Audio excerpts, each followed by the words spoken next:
नमस्कार नाशिककर, मी बंटी बघत इगतपुरीकर. आज तपोवन या ठिकाणी आलो आहे. मला सर्वांना सांगायला एवढंच आवडेल की आज इथे येण्याचं कारण काय माहिती आहे का, की आपण फेसबुक व्हॉट्सअप आणि इंस्टाग्रामला बघत असाल की तपोवनाला संपवण्याचा प्रयत्न या ठिकाणी महाराष्ट्र सरकारने आणि आपलं नाशिकचं जे आपलं महानगरपालिका आहे त्यांनी घेतलेला आहे.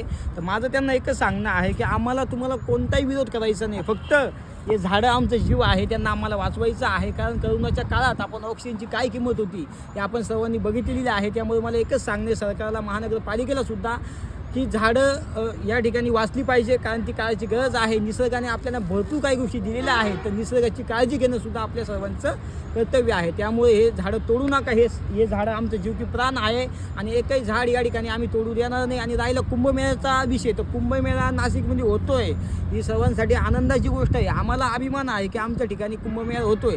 परंतु साधुग्राम जे बांधायचं या तपोवनामध्ये, तर त्याला आमचा विरोध नाही. परंतु झाडं का तोडताय तुम्ही? झाडं तोडून साधुग्राम या ठिकाणी बांधू नका. साधुग्राम जर तुम्हाला बांधायचं असेल तर या ठिकाणी त्यासाठी दुसरी जागा अवेलेबल आहे. त्या ठिकाणी आपण साधुग्राम नक्की बांधा. आमचा कोणताही विरोध नाही. आमचा विरोध एकच आहे की आम्ही एकही झाड या ठिकाणी तोडू देणार नाही. आणि 1800 आम्ही एकही तोडू नाही देणार. तुम्ही 18ची काय भाषा करताय?